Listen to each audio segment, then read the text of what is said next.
ಇದೊಂದು ಅಪರೂಪದ ಮದುವೆ. ಮಹಿಳಾ ಮತ್ತು ಮಕ್ಕಳ ಕಲ್ಯಾಣ ಇಲಾಖೆ ಈ ಮದುವೆಯ ಪೌರೋಹಿತ್ಯವನ್ನು ವಹಿಸಿಕೊಂಡಿದ್ದು. ಈ ಮದುವೆ ನಡೆದದ್ದು ಉಡುಪಿಯ ರಾಜ್ಯ ಮಹಿಳಾ ನಿಲಯದಲ್ಲಿ. ಅಂದಹಾಗೆ ಏನು ಈ ಮದುವೆ ವಿಶೇಷ ಅಂತೀರಾ? ಬನ್ನಿ ಈ ವರದಿ ನೋಡಿ. ಮದುವೆ ಅನ್ನೋದು ಸ್ವರ್ಗದಲ್ಲೇ ನಿಶ್ಚಯವಾಗುತ್ತದೆ ಎನ್ನುವುದು ಹಿರಿಯರ ಮಾತು. ಆದರೆ ಉಡುಪಿಯಲ್ಲಿ ನಿಶ್ಚಯವಾದ ಮದುವೆ ಒಂದು ವಿಶೇಷವಾದ ಸನ್ನಿವೇಶ. ಅಪ್ಪ ಅಮ್ಮನ ಜಾಗದಲ್ಲಿ ನಿಂತು ದಾರಿ ಎರೆದವರು ಕೂಡ ಸರ್ಕಾರಿ ಅಧಿಕಾರಿಗಳು.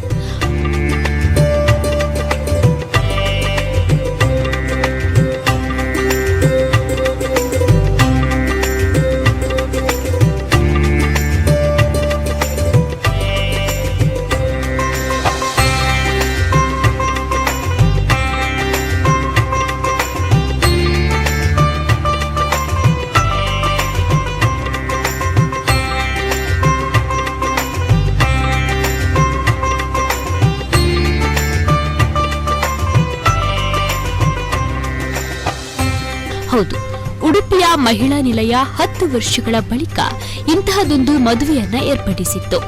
ಜಯಶ್ರೀ ಇಲ್ಲಿನ ಸ್ಟೇ ಹೋಂನಲ್ಲಿ ಕಳೆದ 4 ವರ್ಷಗಳಿಂದ ವಾಸವಿದ್ರು. ಕೌಟುಂಬಿಕ ಸಮಸ್ಯೆಯ ಕಾರಣ ಈಕೆ ಸ್ಟೇಟ್ ಹೋಮ್ಗೆ ಬಂದಿದ್ಲು.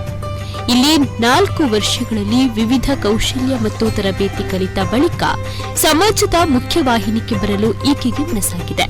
ಈಕೆಗೆ ಹಲವು ನೆಂಟಸ್ತಿಕೆಗಳು ಬಂದಿದ್ದವು.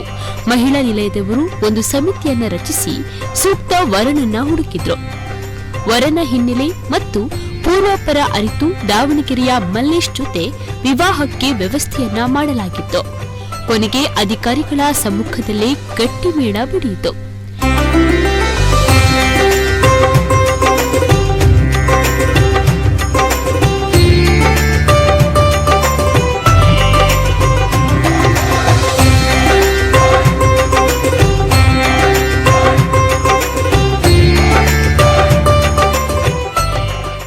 ಶಾಸಕ ರಘುಪತಿ ಭಟ್, ಜಿಲ್ಲಾಧಿಕಾರಿ ಕೂರ್ಮಾರಾವ್, ಮಹಿಳಾ ಮತ್ತು ಮಕ್ಕಳ ಕಲ್ಯಾಣ ಇಲಾಖೆಯ ಹಿರಿಯ ಅಧಿಕಾರಿಗಳು ಮತ್ತು ಸೀಮಿತ ಬಂಧುಗಳ ಸಮ್ಮುಖದಲ್ಲಿ ಸತ್ಯಪತಿಗಳಾದರು.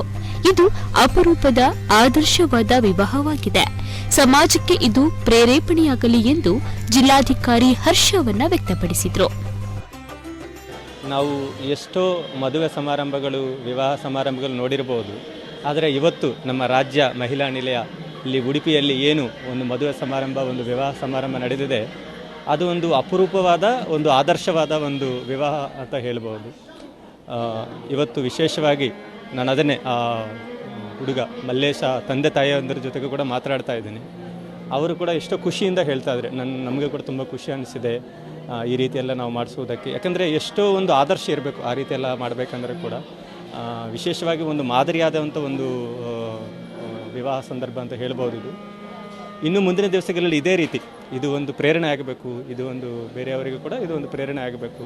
ಈ ರೀತಿಯಲ್ಲಿ ಸಮಾಜದಲ್ಲಿ ಒಂದು ಒಳ್ಳೆಯ ಬೆಳವಣಿಗೆ ಅಂತಲೇ ಹೇಳ್ಬೋದು. ಈ ಕಾರ್ಯಕ್ರಮ ಮಾಡಿರುವ ನಮ್ಮ ಇಲಾಖೆ, ಯಾಕಂದರೆ ಈ ರಾಜ್ಯ ಮಹಿಳಾ ನಿಲಯ ಒಂದು ಮೇಲ್ವಿಚಾರಕರಿರ್ಬೋದು ಮತ್ತು ನಮ್ಮ ಮಹಿಳಾ ಮತ್ತು ಮಕ್ಕಳ ಕಲ್ಯಾಣ ಇಲಾಖೆಯ ಒಂದು ಅಧಿಕಾರಿ ಸಿಬ್ಬಂದಿ ವರ್ಗದವರಿರ್ಬೋದು ಕೂಡ, ಅವರದ್ದು ಕೂಡ ಸುಮಾರು ಪ್ರಯತ್ನ, ಅವರದ್ದು ಕೂಡ ಸುಮಾರು ಒಂದು ವಿಶೇಷವಾದ ಕೃಷಿ ಕೂಡ ಇದರಲ್ಲಿದೆ.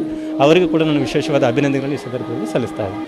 ಇದಕ್ಕೆ ಸಂಬಂಧಪಟ್ಟವಾಗಿ ನಾವಾದರೂ ಅಭಿಲಷಿಸ್ತಾ ಇದ್ವಿ ಈ ರೀತಿ ಮುಂದೆ ಆಗಬೇಕು ಅನ್ನೋ ರೀತಿಯಲ್ಲಿ. ಸೊ ಅವರದ ಒಂದು ಕನ್ಸೆಂಟ್ ಅಂದರೆ ಏನು ಒಪ್ಪಿಗೆಯನ್ನು ಪಡೆದುಕೊಂಡು ಬೇರೆ ಯಾವುದಾದ್ರೂ ಈ ರೀತಿ ನಮಗೆ ಬಂದಿದ್ದರೆ ಅದನ್ನು ಪ್ರೋಸೆಸ್ ಮಾಡಿ ಅದಕ್ಕೆ ಕೂಡ ಒಳ್ಳೆ ರೀತಿಯಲ್ಲಿ ಮಾಡೋದಕ್ಕೆ ನಾವು ಪ್ರಯತ್ನ ಮಾಡ್ತೀವಿ.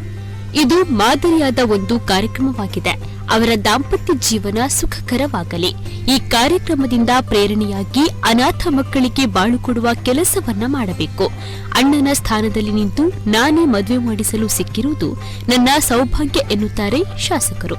ಉಡುಪಿಯ ಸ್ಟೇಟ್ ಹೋಮ್ನಲ್ಲಿ ಇವತ್ತೊಂದು ಮಾದರಿಯಾದಂಥ ಕಾರ್ಯಕ್ರಮವನ್ನು ನಮ್ಮ ಮಹಿಳಾ ಮತ್ತು ಮಕ್ಕಳ ಕಲ್ಯಾಣ ಇಲಾಖೆ ಮತ್ತು ಸ್ಟೇಟ್ ಹೋಮ್ನ ಅಧಿಕಾರಿಗಳು ಸೇರಿಕೊಂಡು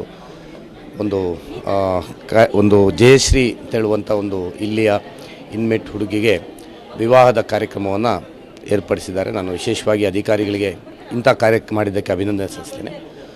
ಎರಡನೇದು ಮಲ್ಲೇಶ್ ಅಂತ ಹೇಳುವಂಥ ದಾವಣಗೆರೆ ಜಿಲ್ಲೆಯ ಹುಡುಗ ಸ್ಟೇಟ್ ಹೋಮಲ್ಲಿರುವಂಥ ಹುಡುಗಿಯನ್ನು ಮದುವೆ ಆಗುವಂಥ ಒಂದು ಒಳ್ಳೆಯ ಮಾನವೀಯತೆಯ ಒಂದು ನಿರ್ಧಾರವನ್ನು ಅವನು ಮತ್ತು ಅವರ ಕುಟುಂಬದವರು ಸೇರಿ ತಗೊಂಡಿದ್ದಾರೆ. ಅದಕ್ಕೆ ನಾವೆಲ್ಲರೂ ಅವರಿಗೆ, ಆ ಇಡೀ ಕುಟುಂಬಕ್ಕೆ ಮತ್ತು ಆ ಒಳ್ಳೆಯ ನಿರ್ಧಾರ ಮಾಡಿದಂಥ ಮಲ್ಲೇಶನಿಗೆ ನಾವು ವಿಶೇಷವಾದಂಥ ಅಭಿನಂದನೆ ಸಲ್ಲಿಸ್ತೇವೆ. ಮತ್ತು ಅವರ ದಾಂಪತ್ಯ ಜೀವನ ಸುಖಕರವಾಗಲಿ ಅಂತ ನಾನು ಹಾರೈಸ್ತಾ ಇದ್ದೇನೆ. ಹೆಣ್ಣು ಮಗಳಿಗೆ ದಾರೆ ಎಳೆಯೋದು ತಂದೆ ತಾಯಿ ಆದರೆ ಅಥವಾ ಪೋಷಕರಾದರೆ ಹರಳು ಹಾಕೋದು ಅಂತ ಹೇಳ್ತಾರೆ. ಆ ಹರಳು ಹಾಕೋದು ತಮ್ಮನ ಅಣ್ಣನ ಸ್ಥಾನದಲ್ಲಿರುವವರು ಮಾಡುವಂಥದ್ದು. ಸೊ ನನಗಿವತ್ತು ಆ ಜಯಶ್ರೀ ಅಂತ ಹೇಳುವಂಥ ಹುಡುಗಿಗೆ ಅವರ ಹೋಮಕ್ಕೆ ಹರಳು ಹಾಕುವಂಥ ಅವಕಾಶನ ಇಲ್ಲಿಯ ಬಂದಂಥ ಸಂದರ್ಭದಲ್ಲಿ ಸಿಕ್ಕಿತು. ಈ ಕಾರ್ಯಕ್ರಮದಿಂದ ಪ್ರೇರಣೆಗೊಂಡು ಇನ್ನಷ್ಟು ಯುವಕರು ಈ ರೀತಿಯ ಯಾರು ಸ್ಟೇಟ್ ಹೋಮ್ಗಳಲ್ಲಿ ಅನಾಥ ಹೆಣ್ಣು ಮಕ್ಕಳಿದ್ದಾರೆ ಅವರಿಗೆ ಜೀವನ ಕೊಡುವಂಥ ಒಂದು ಕೆಲಸವನ್ನು ಮಾಡಲಿಕ್ಕೆ ಈ ಕಾರ್ಯಕ್ರಮ ಒಂದು ನಾಂದಿಯಾಗಲಿ, ಪ್ರೇರಣೆ ಆಗಲಿ ಅಂತ ನಾನು ಹಾರೈಸ್ತಾ ಇದ್ದೇನೆ. ಇನ್ನು ವಧುವಿಗೆ ಸರ್ಕಾರದ ಕಡೆಯಿಂದ 15,000 ಮತ್ತು ದಾನಿಗಳ ನೆರವಿನಿಂದ 50,000ದಷ್ಟು ಹಣವನ್ನ ಬ್ಯಾಂಕ್ನಲ್ಲಿ ಠೇವಣಿ ಇರಿಸಲಾಗಿದೆ. ಕೃಷಿಕನಾಗಿರುವ ಮಲ್ಲೇಶ್ ಮತ್ತು ಜಯಶ್ರೀ ದಾಂಪತ್ಯ ಸುಖಕರವಾಗಿರಲಿ ಎಂದು ಮದುವೆಗೆ ಬಂದವರು ಹಾರೈಸಿದ್ರು. ಇನ್ನು ನಮ್ಮ ಹಾರೈಕೆಯೂ ಅದೇ. ಪ್ರಮೋದ್ ಸುವರ್ಣ, ನಮ್ಮ ಕುಳ ನ್ಯೂಸ್ 24/7.